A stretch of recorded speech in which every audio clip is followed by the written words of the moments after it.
we go? Oh no, You are. I think we are now live, so we'll wait a few seconds for people to join in if anyone is going to join. Hello to everyone. I'm here with Anthony, my dad, and I'm sure you recognise him in his ever fashionable sweater vest he's got on. But we're going to talk through the 4 whiskies, obviously a bit about Kilchoman as well, but the 4 whiskies we got in front of us. You may have got the pack, well, hopefully a bunch of you got the pack with the 4 whiskies in, and a bit of good news to start with. It's not George joining us. It's I'm subbing in for him. He's currently driving down south, left Christmas a bit early. But we're going to go through the 4 whiskies that are in the pack. But if you don't have the whiskies, grab anything from your cupboard and join in, and feel free to ask as many questions as you can, or whatever you'd like to know about Kilchoman, or anything we're up to at the moment, or any of the whiskies or tasting notes. We're always happy to hear anything. And before you get too bored and start picking your nails, I'll hand over to you. And anything to say about the year so far? Yeah. So hello everybody, and I hope you've had a good Christmas and a happy New Year when it comes. We've certainly had a great time here. We've had the whole family here on Islay, and as Peter suggested, I mean, George is left a little bit earlier, so that's why he's not on with me tonight. But we've had a busy year, and production-wise, we've been kept busy throughout the year, but we've decided to go back up to full production in 2025. That means we'll produce between 640 and 650,000 litres of alcohol next year, and that's a step up by about 150,000 from 2024. And the visitor centre's been busy, lots of visitors, slightly more challenging with the ferry issues we've been having on Islay, but hopefully that'll all be sorted out when we get the new ferries starting in the spring of 2025. So that'll make a big difference, and hopefully we'll get back up to the same numbers we had 2 years ago. But we've all had a good time. We had a good Christmas party. Everyone let their hair down, probably some more than others, and nursing some hangovers coming into Christmas. But everyone's relaxing now, and we aren't due back to work until the 6th of January, when the production guys come in and start everything back up again. And then we'll be straight through with probably one break for servicing boilers and what have you in the summer period. But otherwise we'll be 7 days a week, 24/7. So that'll keep everyone busy and on their toes. Yeah, I've also forgot to mention that there were some prizes, I think, in the packs that you got. So don't throw away the whole pack. You might have won a bottle of whiskey, or there's various tours we've given away, or some Kilchoman tweed and that sort of thing. So have a look through. But I think we can see people joining from Poland and New York and Germany, Aberdeen, Hull, Cumbernauld, a few all over. And I forgot a bit of admin. If you comment, if this is you're watching a recording and not live, apparently if you comment on Facebook, we'll get back to you on that afterwards. But that's the admin over. Should we get stuck into one of the whiskies to start with? I think Sauternes is the first one we're going to have a taste of. Sorry, did I interrupt you? Did you want to go ahead first? No. I'll go ahead. Your flow. You do. Sauternes, anyway. The Sauternes Cask Matured, which is mainly refill casks we've used. So these have been casks that we've used for the first fill of the last Sauternes release we did, I think back 3 or 4 years ago. No, longer than that. 6 years ago. We found that the refills have worked a bit better. So a high percentage of refills and a few first fill. And that takes away some of the sort of honey sweetness, which wraps itself around the whiskey, and probably lose some of the character from the whiskey and the Kilchoman characteristics. So the refills just allow the whiskey to shine through, and you still get the honey sweetness, and this is a little bit lighter in colour than the first fill that we've used in the past. I think we've done 2 Sauternes releases before this one. I think only one was full maturation, and then one was a finish. The one we just did, I think the most recent one was a 5-month finish. Yeah. But the very first one we did was probably the more similar to this, which was probably combination of first and refill. No, it wasn't actually. It was not. Oh, sorry. The first one we did would have been all first fill. Okay, yeah. And it took a bit of time to come around to something that we felt comfortable bottling, using refills, and again around 6-7 years maturation. I mean, I think it's you get the smoke and the sort of West Coast style coming through, that salty, briny character, but the honey sweetness is there in the background as well. And it's bottled at 50%. We bottle the majority of our limited edition releases in an experimental cask in these. What was I going to say? At 50%, yeah, at 50%. But our whiskies can take it at 50% and higher, actually, and you're going to get to taste some of even higher strength than that. And that's just because I think our spirit is light and floral and sweet, and doesn't have a lot of alcohol burn or spirit character. So we're quite fortunate that they can take it at the higher strength, and then you just add a few drops of water. Do you have a preference of using finishes or full maturations, or just different styles? You don't really. But it's not so much finishes as refills. I mean, they are finished for the previous release. I mean, that we did. Finish, is there, or it's just a different whiskey? I think it's just a different style, and I don't think I'm looking for too much of the influence from the wine cask. I think wine is much more difficult to work with because of the lower strength. You know, about 12 to 14%, whereas fortified wines at that higher strength of 19 to 22, 23, you just get a lot more backbone and character coming through.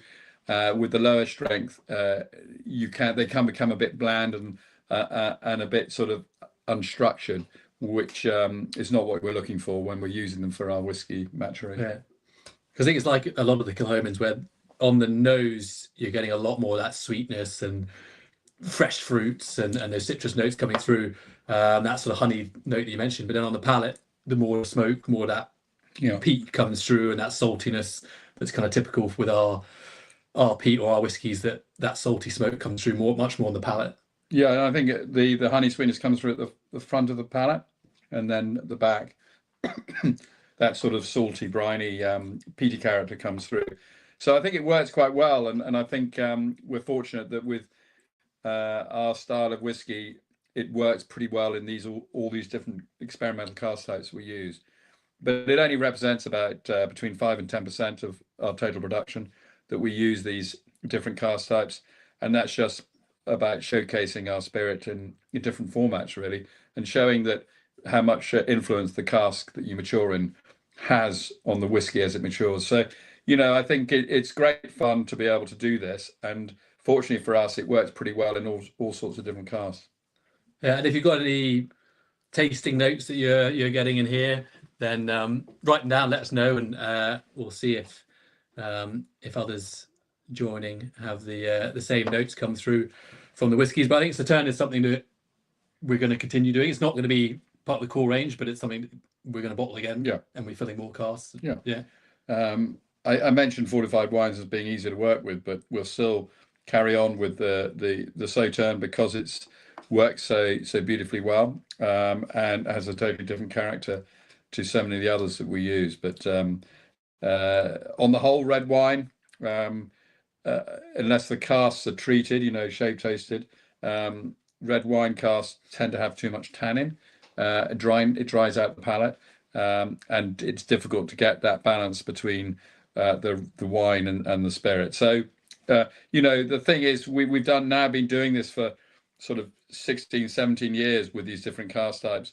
So we've got to know what works pretty well. We're never going to shy away from the fact that we fill mainly excuse me,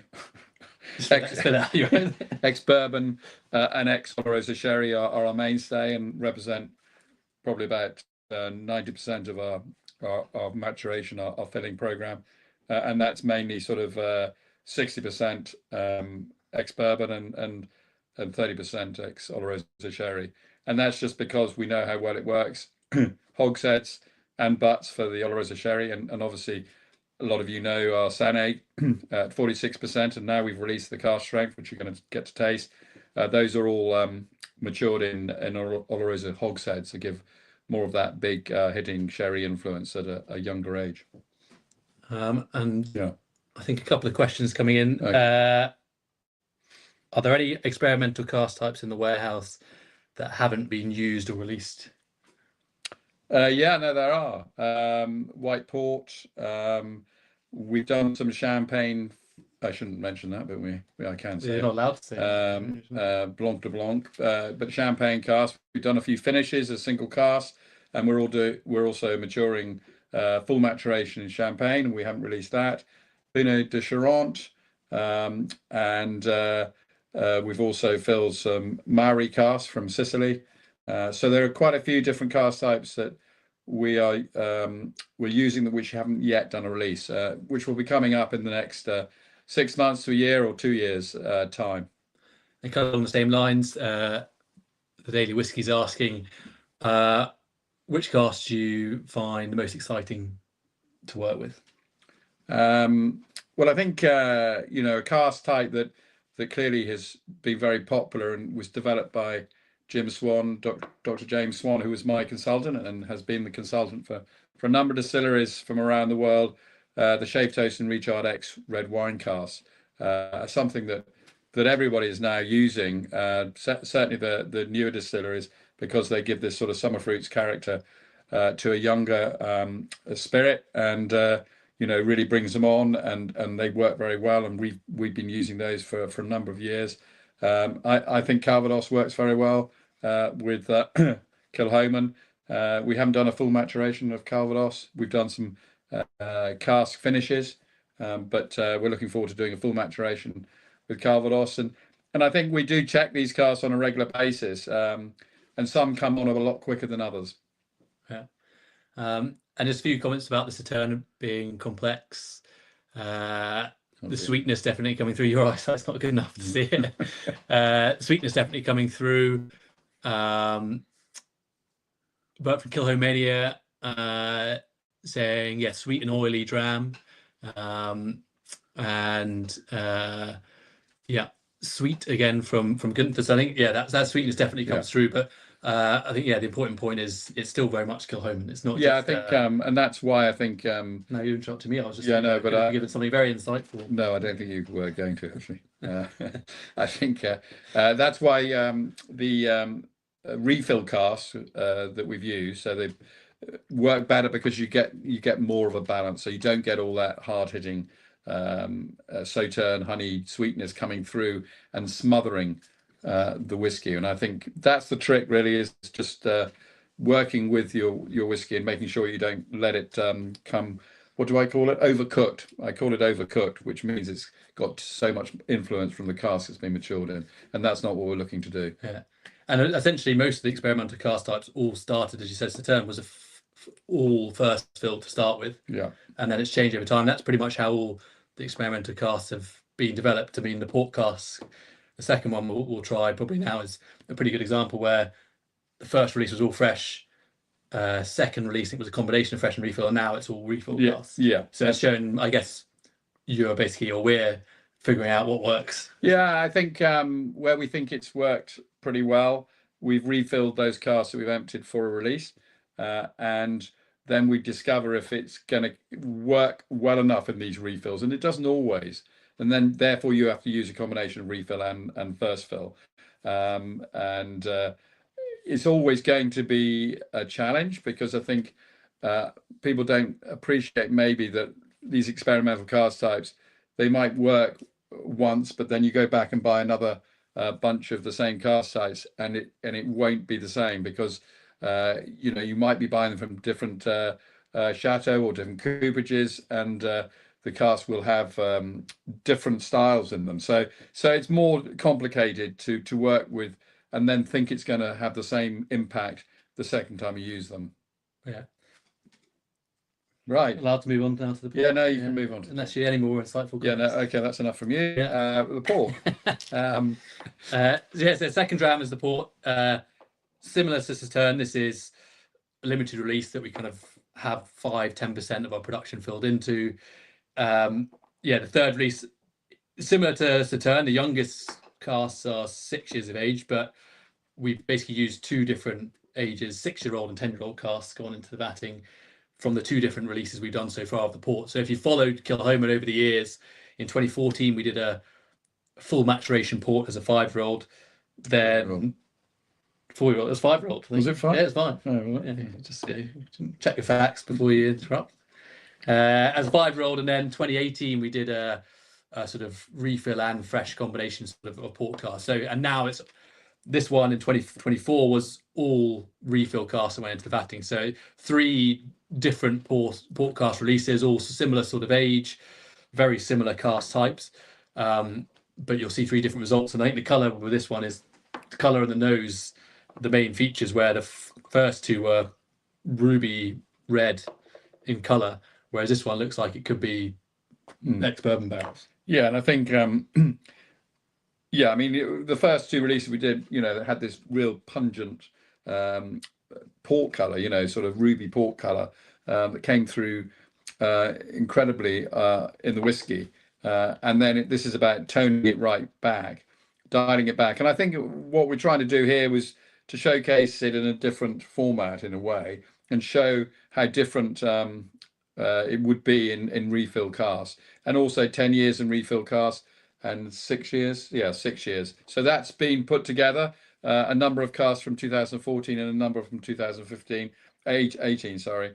And then so the color is relatively light, but the nose has a it's a much more different sort of. It's not so robust and upfront port cask matured. It's sort of more subtle and low key, I suppose. And in some ways it allows the Kilchoman character to shine through even more than using those first fill casks. I think that's what really I'm saying. I know that a lot of people have said in the past that they love the port cask fully matured in first fill, and it was one of their favorites. And this is just dialing it down and doing it slightly differently this time around. Yeah, but you can still, as soon as you nose it, those red fruits, that sort of candied fruit sort of sweetness is straight away there in the nose. And again, similar to Sauternes, maybe even more so here, the smoke is very subtle on the nose. It's that sweetness that comes through, that red fruit, and then on the palate, I think probably again is where you get a little bit more of that smoke, a little bit maybe more classic Kilchoman. Yeah, and it's quite rounded and soft, and really full mouthfeel. I think it's worked really, really well, and I think everybody from who I talk to knows that I'm really proud of what we've achieved with this, because it's to me it allows more of the characteristics to come through rather than the port dominating. And it's the same with the Sauternes. These two, I think, have worked a little bit better. But you always have to buy first fill Sauternes, so we can continue to buy, first fill and Sauternes. And these were mainly ruby port casks. All of them are ruby port. We filled recently some tawny casks. In the last sort of 3 or 4 years, we filled some tawny port cask, which has a much more red brick character to it, rather sort of a little less sort of fruit forward and really dark, rich color. But the tawny port just dials it back a little bit more. So it'd be interesting to see how those go. Yeah, there's a few comments coming in. One from New Zealand, and there's someone who I don't probably want to pronounce the name from Panama, who's wondering why we can't get the products in this country. So that is James's market, who is obviously not doing his job well enough. But we should be having some products in Panama, so we can probably let you know where to get them after this, so if we can at all. But you can blame James if you haven't seen that in the country so far. Someone enjoying the port cask, and Hans Peter from Kilchomania is on. He also enjoyed the first port cask release that we did as the and it was a 4-year-old apparently, not a 5-year-old. So you're always right. Well, Hans Peter will know that. He's the go-to person when it comes to our releases. He knows more about them than we do. Someone asking what happens to the casks if you're not happy with the final result as they are. Those are sold. As in the full cast. So if you're not happy with the cast. But look, I mean, I think when you're vatting, 30 or 40 or 60 casks together, if you've got one or two that aren't quite there or that we're not quite happy with, you can lose those in the vatting. The problem would be if there was a lot of casks that we didn't like the look of, and then we'd have to re-rack them into other cask types. And we've done a bit of that. We re-rack them into second fill bourbons. But on the whole, we haven't had to do that. But you can always lose a few casks in your vatting, and they wouldn't be any good. It's a single cask. People would be put off if we release those as single casks. So we can. Some of them we've had as well. We've sort of re-vacked into other casks, and recently we did some sherry casks. I think bourbon casks are always the easy ones, aren't they? We're pretty consistent that we've had over the years. But when it's dealing with wine casks, we have had to re-rack some over time, and sherry and into fresher ones or back into neutral. Yeah, and I think with finishes that we've done, in bourbon matured for 6, 7, or 8 years, and then into another cask type, we've had to re-rack those because there's been too much influence coming through, and we've not forgotten, but we've left them too long in the warehouse. So the influence from the cask has come too heavily. So then you try and just sort of dampen that down by putting them back into ex-bourbon barrels. And Thomas there, very happy with the portcast, saying it's stunning. Despite being light in colour, the winey notes come through: brown sugar, strawberry, raisin, those sort of notes. Someone's saying it's in the top 3 Kilchomans. So I think a lot of love for the portcast, and I think both of these at 50%, not they're not 15, 25-year-old releases yet. They're pretty, the alcohol isn't overly sort of forward. It's not burning your throat. It's very drinkable, full of character, and even the finishes. It's sort of a nice sort of long but soft in character. It's not needing water, and obviously everyone's welcome to add a few drops of water if they like, but I don't think it necessarily needs it. No, I don't think so. And I think we're fortunate that our whiskies take that higher strength, and you don't feel as though you're having the back of your throat burnt. And in terms, I guess, other things at the distillery, not that it's obviously your main point, but the barley harvest. Oh yeah, I mean, I think from last year or this year. This year's harvest, it didn't look as though it was going to be very good. The weather was very unsettled for most of the summer, actually, and then come to the end of August, beginning of September, it dried up and the sun came out, and in fact, we're expecting it to go through production pretty well, really, and we had a good harvest. It turned out, though it looked as though it was going to be a disaster at one point, it turned out pretty well, and we're all set to start thinking about next year's barley varieties and what we're going to do. But no, we're expecting the 2024 harvest to perform a lot better than the 2023, which we've just completed now towards the back end of the year, which was smaller grains and didn't ripen fully, so we struggled to get the maximum out of it. But as everybody knows who's on the call, it's not so much, if it's a poor harvest doesn't mean it's going to make poor whiskey. It just means we make less of it. So this year we hopefully will be back on track with a good yields and that we will get more spirit from it. So that's always what we're looking for, and we're still draining more fields so we can bring more fields into production. And what barley varieties was it this year, and any changes for next year? You're smiling because you have to remember. Well, I think it was Diablo, yeah. and I think or Sassy, or I think it was Sassy, but I'll be told otherwise. I think it was Sassy. Diablo is sort of taken over from Concerto, and Sassy was another one that we trialed and we have done for the last few years. So I believe it's Diablo and Sassy, a combination of both. And I'd imagine we're going, if they perform quite well, which they have, I'm now beginning to ramble, that we'll be using the same barley varieties next year. It's just a question of which, if we have a higher percentage of one or the other. So you're better at sticking to whiskey production than the my farm man. He won't be watching this, but he'll be sending a message in if I've got that wrong. Which hopefully you have. And that, I mean, along with the barley harvest, we've got the malt floor planned to expand the size of the malt floor so we can, I guess, keep our own malt as a decent proportion of our total. Yeah, I think the idea is to maximise what we can grow on the farm, and I've always been keen to make sure it's single farm, single malt, so that we actually look after it. It's our ground, and not start growing barley with other farmers on either. Brooklady do a lot of that, but we're keener to keep it all in hand.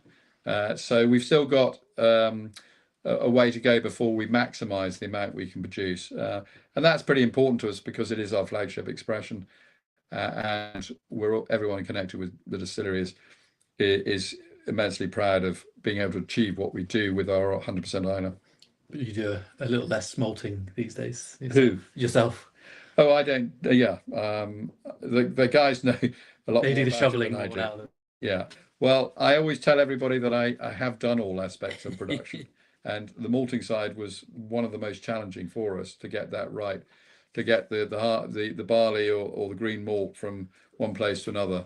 It took a few years for us to get that right, but now we've got a great system that works really well, and we're going to extend, so we have a second floor, so that we can spread it out a bit more, and keep it going, so that we don't have any time when we don't have it on the floor and then up on the kiln. So it'll keep the guys pretty busy, but hopefully that will be in by the end of this year. So for 2025 we'll still be on the one floor, and then for 2026 we'll have two. Yeah. Same kiln. We're not putting up another kiln. So yeah, that was the turning point. I think the port, the refilled ones there, is probably more of a whiskey that you can have several drams of, rather than maybe the initial port, which was dark ruby red, really rich, those real sweetness. It's sort of have a 1 or 2 dram as a one-off, whereas for this, with the refill being much more subtle, it's a much easier dram to get stuck into for a few.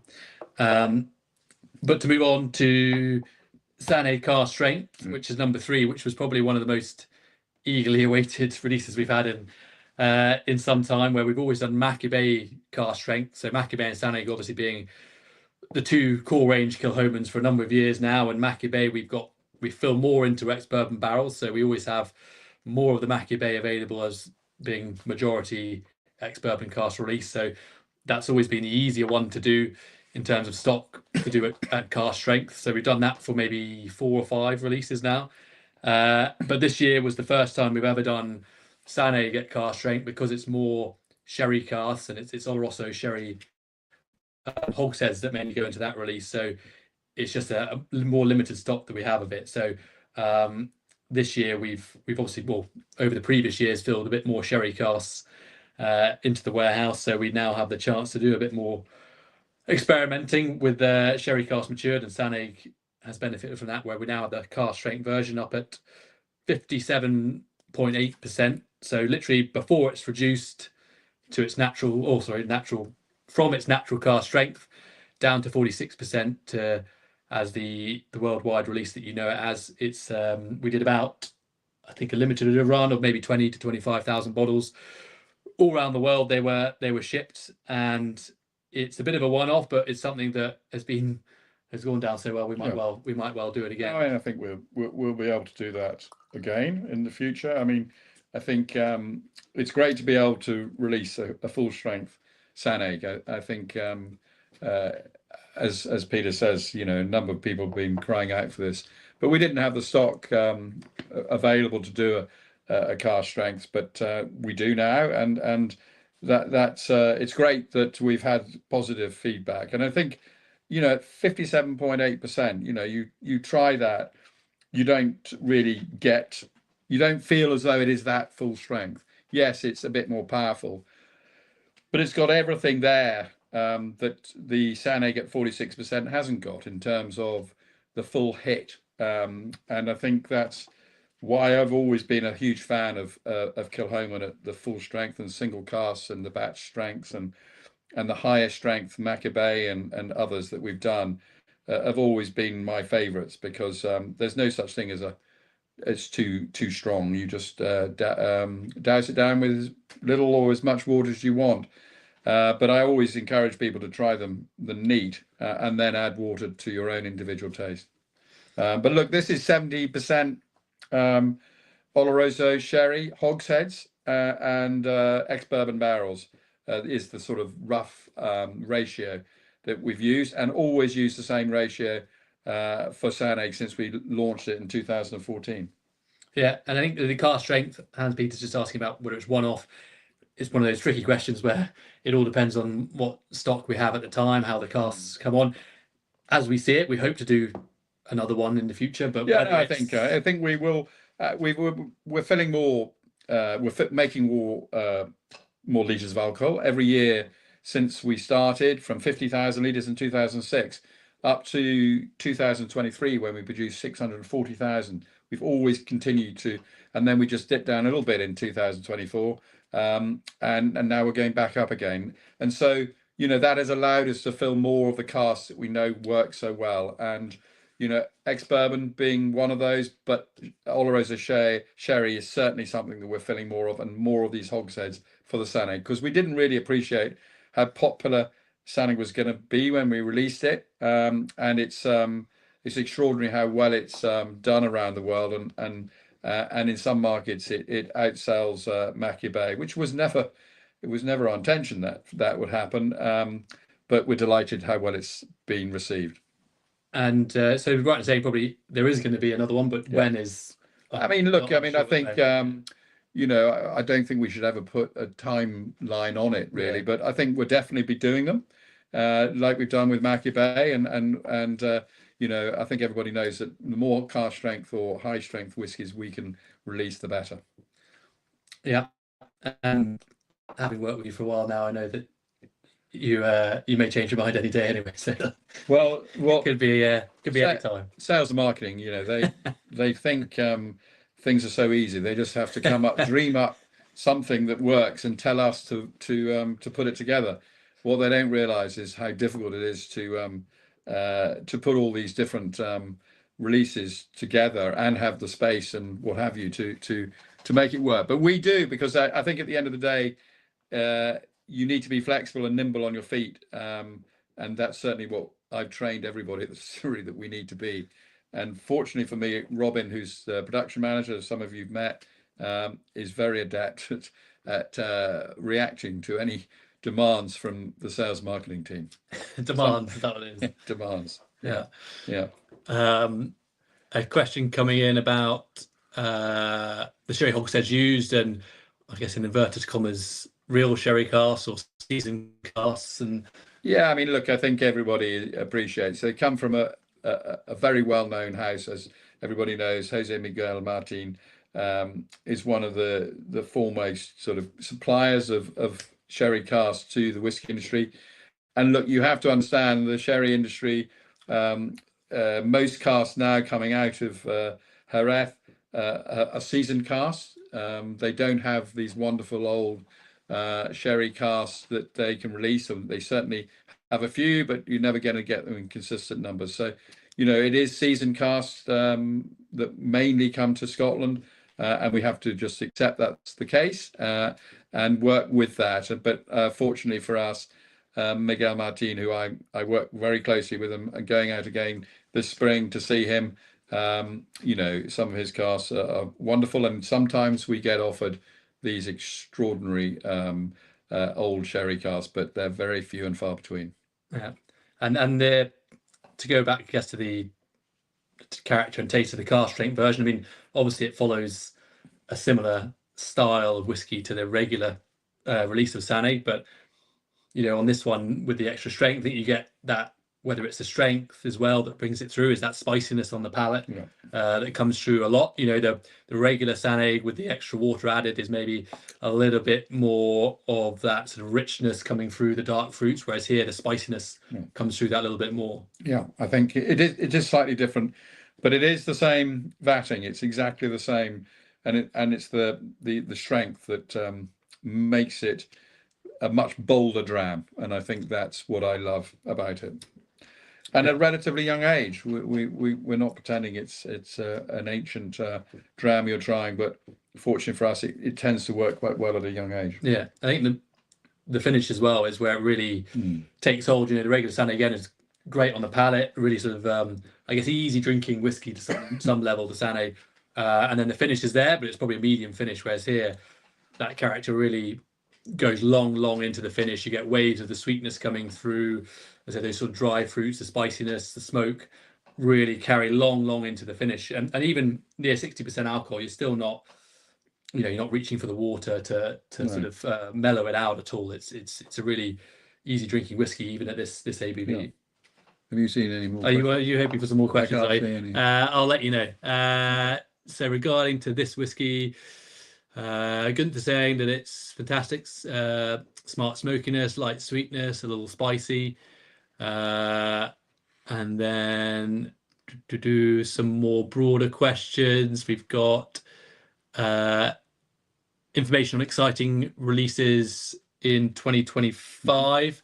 And we've got a couple, so we don't know the full, I guess, list of releases next year, when we're not going to do a huge amount, but we've got exciting spring releases. Obviously the next Loch Gorm is coming out as usual in the spring, which will be the next edition. That's going to be a sort of slight age statement release, where we're going to do a 10-year-old Loch Gorm release, which is the first time it will be all the casks over the 10 years of age. Usually it's a mixture of sort of 8, 9, 10 plus. So that'll be exciting to come out. And then we've got a 13-year-old release that's being launched later in the spring as well, which will be announcing soon, but it will be have a little bit of Calvados influence, but mainly ex-bourbon barrels that'll be in the batting. But that'll be an exciting one coming up, because the only age statement release we've done really, apart from the single cask, has been the 16-year-old last year. So we'll have another age statement coming about, although it'll be fairly limited in number as well. Yeah, I mean, I think everyone has to appreciate, you know, you never get your production right. You either produce too much or too little, and therefore, you know, a little bit of catch up. You know, we sold a few casks to start with, and then we started selling single malt at 3 years of age. So there's always going to be a challenge for us but now I think we've got the balance in the warehouse in terms of maturation across the years, and so we can now release older releases, not core expressions at this stage, but it won't be that far away. It's a few years away yet, but you know, the old adage and the talking point is, are we going to do age statement, core range? And we haven't really decided yet if we get there. So we're a bit away from that. We're delighted with how Maccabee and Sanaig performs, and the 100% Isla and the Loch Gorm, and then the other releases behind that and the single cask. So it keeps us on our toes, and we feel very fortunate that we have a number of Kilchoman followers, and we're delighted with that. Yeah, and I should mention it's our 20th anniversary next year, so we've got plans for releases for that. So there will be some older age statements for that as well. Again, quite limited, but they'll be up to sort of a 18-year-old and things that we'll do as part of our 20th anniversary celebration. So we haven't quite figured out exactly how those releases or when they're going to be released, but there will be some older age statements coming out from us next year, which is quite exciting to have some of that older stock now ready to launch and release, because you're getting on a bit now as well, so you want to see those whiskies out there. It's not bloody surprising in the last 20 years. I mean, I think I probably aged more in the first 5 years of Kilchoman than I have done in the last 10. Those were challenging years, but certainly it's been fun now. And you talk about, you know, the strategy and the sales and marketing and what you're filling and how much you're going to produce. And you know, in the old days, it was about money and financial woes and strife that we had. But so, look, the last 10 years have been exciting, and you know, we're delighted to be in this position. 20 years, it doesn't feel like 20 years, I must admit. And we look forward to celebrating with as many of you as possible next year once we decide what we're doing. I'll be told what we'll be doing. You're retiring soon, aren't you? Yeah, retiring now. I don't think so. Yeah. I don't think you could cope if I retired. And another couple of questions. So Christopher asking about California white and red wine casks and whether we use those. We haven't used them as yet, and is something we certainly could well look at. We've stuck mainly with European wines, but it's something that we should and will consider in the future. And kind of on the same subject about Breckenridge still being a partner for Bourbon Cask, or no, they as everybody knows, ex-bourbon barrels have been a bit of a challenge to source. We were sourcing from Buffalo Trace, and a couple of years ago they decided to sell everything within their company, because they have lots of companies. They didn't need to sell them to third parties, so they stopped that.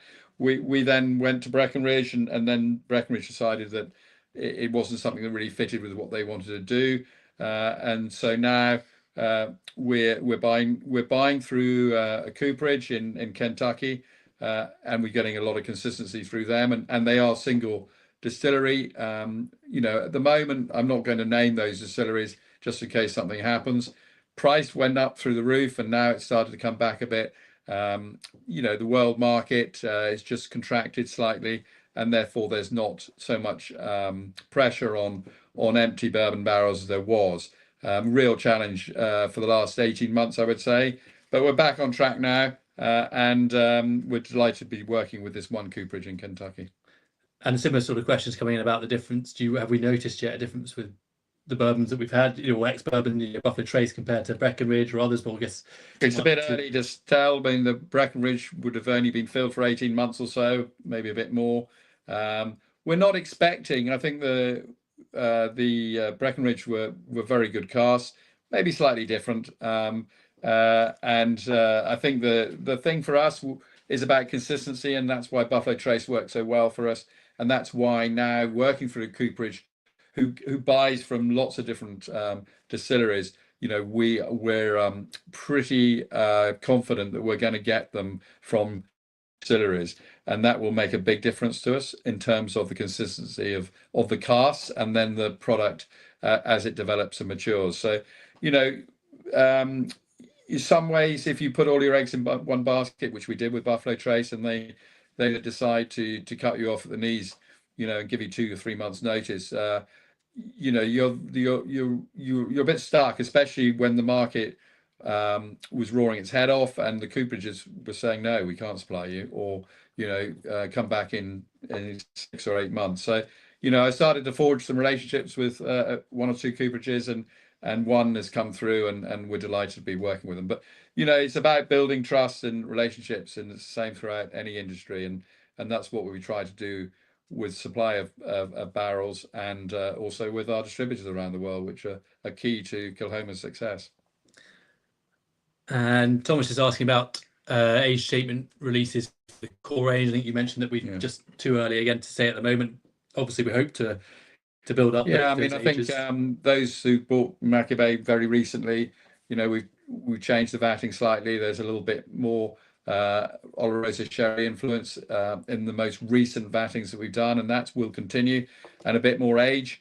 But we're not going to start talking about the age particularly. We're just wanting to move it up in terms of maturation, but we don't want to be moving back again.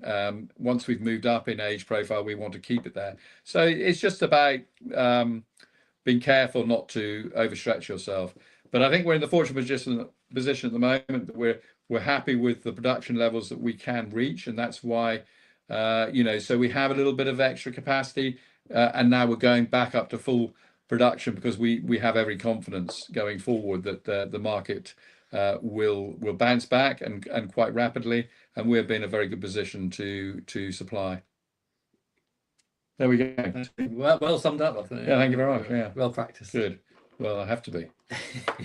So to finish on, the last dram of the evening is the club release that we do. So we do this once a year, usually around sort of November, December time. We do a release for our club, which is great. It's a free to join club, and we send out emails with all the information, and there's a few discounts that people can get on tours and on branded stuff and whiskey in the shop, and if you come to Isla, and obviously we do this one release every year as well, and most of the time we try and do something either a bit different or something that hasn't been released or a bit older. I think this year we thought we'd we try and do a kind of a very good example of a typical Kilchoman to some degree, where this cask is a single cask, 9-year-old single cask, and it is a similar sort of style. I think I'm right in saying, to like the Loch Gorm releases that we do. It's a cask that maybe would have gone into one of those sort of battings, but obviously this is a sort of exceptional cask that we've chosen. I say we, obviously you have chosen as the expert master blender. Sales and marketing you have anything to do with it, obviously. And it's a one single cask, single sherry butt, and obviously these range in size, but typically around sort of 500 litre butt that we have. But this is quite a big one that we chose from the warehouse. So single cask, full Oloroso sherry hit. So similar in some ways to the Sanaig and the Sanaig Cask Strength in terms of being sherry influenced, but those are mostly hogsheads, which are the smaller casks, and also has some bourbon influence. So this is the full sort of Oloroso sherry hit to this one. Yeah, and I think everybody knows that I favour maturation in butts because of for longer maturation and more finesse and more balance, and not all those hard-hitting sherry notes you get from hogsheads. But look, hogsheads work really well, long maturation, maybe refill, second refill. But for younger maturation, the Sanaig, the hogsheads work really well for us. And then for Loch Gorm and single casks, and the character is it's more subtle. There's not so much hard-hitting sherry notes. A sort of smoky bacon character with this, I find. I love the combination of the Islay style, the sort of salty, briny character, and the sherry influence. And although they're harder to work with and to get that balance right and when to release them, we've worked it out pretty well now. And that is all to do with the consistency of the cask we buy from Miguel Martin and the sherry influence that comes through, and how well and how subtly that works with the Islay West Coast style of whiskies. And I think we know how well they work up in Speyside, and how mellow and sweet they are. This just has another dimension to it, and at 57.2%. Is that right? Yeah, 57.2%. You don't need that much water in this. You really don't. It's amazing how approachable it is, and how subtle it is and how sweet it is, and how full-bodied and not too overarching in terms of the sherry influence. So, I'm thrilled with this, because I think as a club release, anybody who was able to secure a bottle has got an absolute gem as far as Kilchoman matured in Oloroso sherry. Yeah, I think the Sanaig, where it's a combination of bourbon and sherry, and it sort of has that slight sort of more sweetness to it, a little bit more subtle. Whereas here, the dryness of the Oloroso, that sort of dark fruit, the sort of cinnamon or spices come through that bit more. So it's obviously being now the full Oloroso sherry hit, it really comes through on the palate of this one. So if you're, I guess, a smoky sort of sherry fan, this is a pretty good dram to have. Yeah, I think it's worked really well, and great to hear. I would really appreciate hearing your comments. Yeah, so there's a few coming in about one asking about whether we can ship to the US. We can for the club release. Unfortunately, it is sold out. It usually is a very popular release, so we sold out in the day that it went up. I think it's sold out in that day. So there's none available at the moment, unfortunately, but we do ship to, I think it's about half the states roughly in America. We don't ship them ourselves. We have a company in Glasgow who sort of does all the shipments for us, so we're kind of dictated to in terms of where we can ship. But there's certainly some states, so hopefully you have a few friends around who might be able to get you the next release. And there's a few other comments here. I think there's one question: the difference between the sherry hogsheads used for Sanaig versus the butts in Loch Gorm. Is it only the size, or does it also, is it the size that affects the flavour, or is it other things? I think it's the size. It's the same wine, sherry wine, that's used in both cask types, and it's just the surface area contact, and the bigger butts, less impact at a younger age, and therefore more subtle balance characteristics coming through. And that it's all about the style of the whiskey that we're looking to release and to send around the world. And I think Loch Gorm is something that's become a huge favourite amongst Kilchoman fans, and Sanaig Cask Strength. I mean, you know, that has worked really well. So, and it's a slightly different style, but the same sherry wine that's been used, but just different sizes of casks. And a question slightly separately, but in terms of limited releases for virgin oak or new oak casks, any plans? Well, we did a virgin oak finish. I'm always a little nervous of full maturation virgin oak. I know some have done it, but mainly finishes have been done by other distilleries. And I think that allows you to control the amount of oakiness that comes, that starts coming into the character. Yeah, I mean, they've been well received though, the few that we've done, and we will buy more new oak casks. But it's just a question of whether we're bold enough to put them. And I think there'd be just too much influence from the oak, and I'd be concerned about that for 3 or 4 years. Yeah, you can find. I think we've done probably between sort of 4 and 5 now in the market, probably of the new oak finishes that you're talking about, where it just has sort of more of a hint, I guess, of that influence that you want in the whiskey. So there's a few of those out there at the moment. In terms of this whiskey, Gunther there saying full, fruity, nutty, a little bit smoky, perfect final dram, and you can't argue with that really. Someone else asking about tracking it down in New York City, and it's not that available there. Again, James's market really, he needs to do a much better job out and about. But we are over in America. You should be able to find us out and about. You've been over recently or not? No, I'm going this coming year. I'm going. I think Sam has persuaded I'm going out in September, October time. For I'm not sure where I'm going yet. You get told. Sure, I get told by sales marketing. You don't have to lift a finger. No, I don't have to. I just attend. But I've been out in the markets a bit more this year.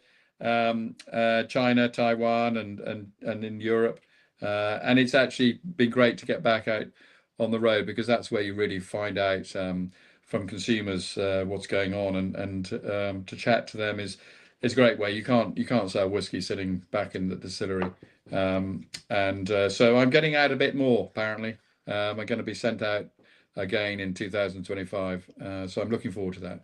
Yeah, we'll have to babysit him while we go, but we'll do that. Thomas there, just another comment about how well-rounded it is and not overpowering with the sherry notes, so perfect bottling. Also, Thomas, on the seasoned with sherry casks, whether we validate them before, or it's a case of how they work, or how we manage, I guess, the seasoned casks as they come in. Yeah, I mean, I think we're fortunate that I leave it mainly to Miguel Martin and his team out in Jerez. He's got a great team, and I go out there, probably every 18 months, 2 years, just to fine tune things with them. But on the whole, we're very happy with what they provide us with.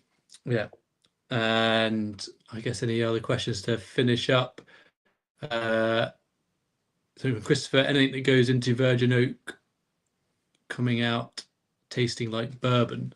So I guess is there sort of an ex-bourbon cask influence with the virgin oak, or similar sort of style? Well, it depends where the cask comes from, really. I mean, no, because if it's not going to have influence from any spirit or wine, because it's completely new wood. And I think that's the issue for whiskey and those who've tested it. I think finishes work, but it depends how long you can allow that finish to continue. Full maturation, I think. I'm not sure if any full maturation of new wood, new oak has been put on the market. I'll be told differently, I'm sure. But we'll see. I mean, we'll definitely have a go at it and see how it works. But I'm a bit skeptical that it would develop a Kilchoman whiskey that works. I think one final question before we let everyone get get back to their Christmas dinners. Is there any plan for a rum finished release? Or, yeah.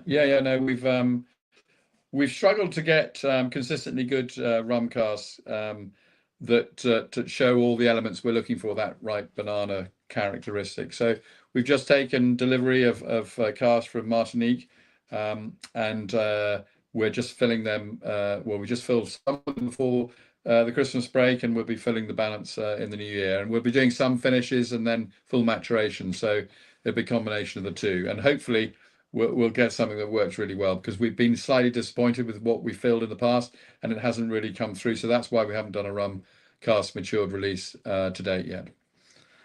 Very good. Well, thanks everyone for joining and all the questions that came in. I see there's still people commenting from Minnesota and all over the world, New Zealand. I think it was someone from Australia and other parts of the world. So thanks so much for joining. Any questions that come in now, still free for you to comment, particularly on Facebook, because we'll get back to all of them as they come. But Slán Sivar and Merry Christmas and a very happy New Year when it comes. And we look forward to seeing a lot of you in 2025, and hopefully we'll be out in your market visiting, and hopefully we'll bump into a few of you during our travels. But thank you very much for joining this evening, and a very happy and prosperous New Year when it comes.